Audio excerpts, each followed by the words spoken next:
Fala, seu Educáudio! É o seguinte, resolvi fazer esse vídeo aqui porque eu sei que tem muita gente ainda que acaba que já trabalha com subwoofer, faz arranjo de subwoofer, mas ainda não sabe exatamente por que precisa configurar o arranjo daquela forma, beleza?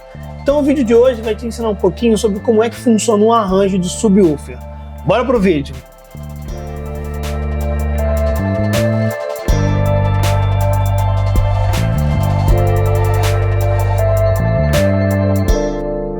Tô partindo da premissa de que você já tem uma ideia sobre os arranjos de sub, para que servem, né? A gente quer tornar aquela fonte que é omnidirecional, teoricamente, numa fonte que seja mais diretiva. A gente quer cancelar um pouquinho do vazamento daquele sub que vai para trás.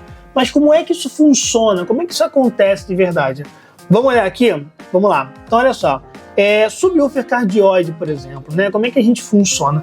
Vamos supor que a gente escolheu a frequência de 85 Hz para trabalhar com o nosso subwoofer, tá? A gente geralmente vai ter que ter essa escolher qual é a frequência que a gente quer que impacte menos. Isso vai interferir no nosso arranjo certamente.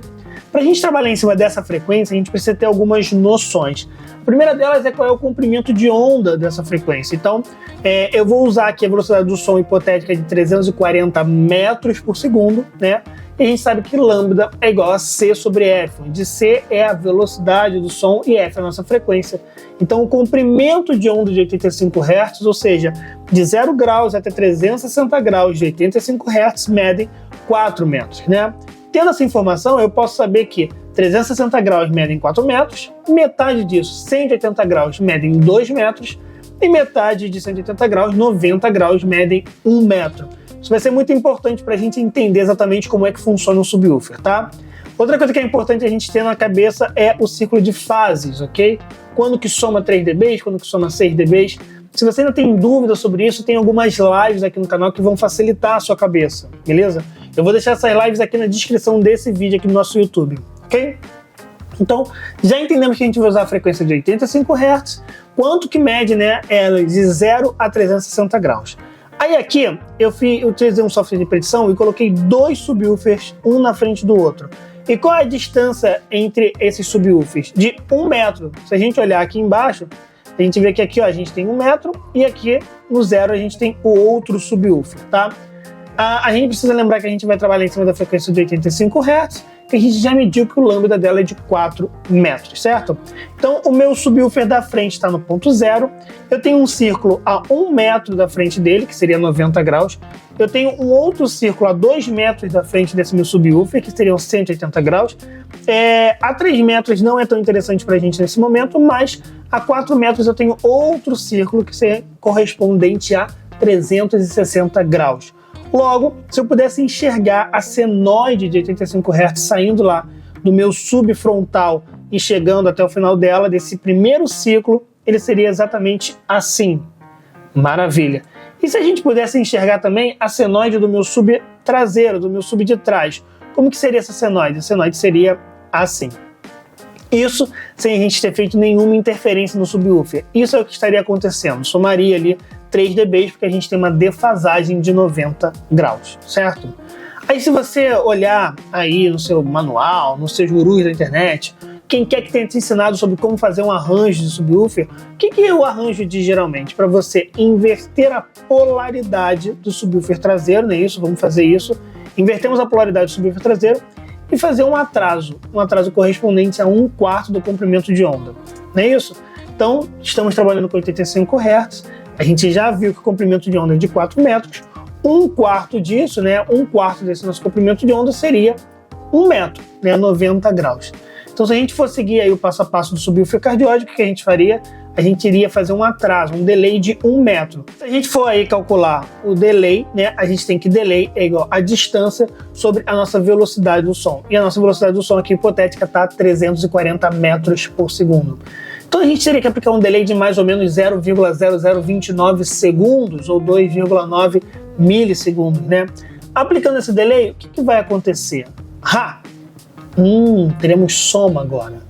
Mas como é que soma para um lado e cancela para o outro? É isso que a gente vai entender agora. Mas antes da gente seguir aqui com o vídeo, eu quero te fazer uma pergunta. Você já curtiu o vídeo? Você já se inscreveu no nosso canal? Você já indicou esse vídeo aqui para alguém? Então eu já fiz o meu atraso. Mas por que na frente, né, soma e atrás cancela? Simples, simples, simples, simples. pontos de vista diferentes, ou como eu gosto de chamar, pontos de audição diferentes. Nosso bonequinho 1 ali, ele está na frente desses dois subs. Então, quando eu atraso o sub traseiro 1 metro, esse sub vai para trás, certo? Mas e se a gente tivesse um outro personagem, calculasse o mesmo delay, só que esse outro personagem estivesse atrás do meu sub 2 lá? Esse sub iria para frente e ele teria um cancelamento.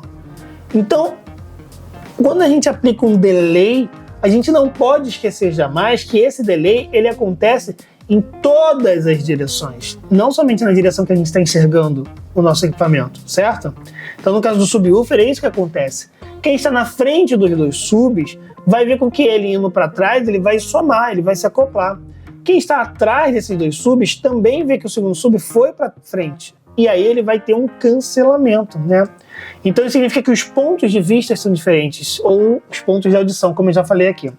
Ou seja, de um lado a gente vai ter cancelamento e do outro lado a gente vai ter soma. Tudo depende de onde a pessoa vai estar em relação a esse subwoofer, né? Então, na verdade, é o mesmo subwoofer, os mesmos parâmetros, o mesmo delay que eu dei ali, a mesma inversão de polaridade, só que aonde eu estou que vai variar. E é por isso que o arranjo de sub funciona. É por isso que o meu subwoofer, que era assim, teoricamente omnidirecional, nessa frequência, ele fica assim, diretivo. E isso certamente pode me ajudar muito, porque na hora de eu querer limpar um pouco a quantidade de graves que tem ali no meu sistema, né? Na hora de eu querer fazer com que eu tenha um pouco mais de pressão na frente, na hora de eu tornar uma diretividade para o meu sub, os arranjos certamente podem me ajudar.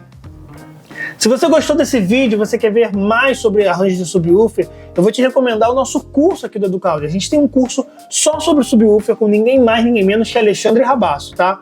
O Alexandre foi para um teatro, levou subwoofer, levou equipamentos, mediu, mostrou os diversos arranjos possíveis, mostrou arranjos novos. Será que eles funcionam de verdade? Tudo isso tem lá nesse nosso curso e ele tem um valor super excepcional. Eu estou esperando você lá no curso para aprender cada vez mais com o Alexandre Rabasso, beleza?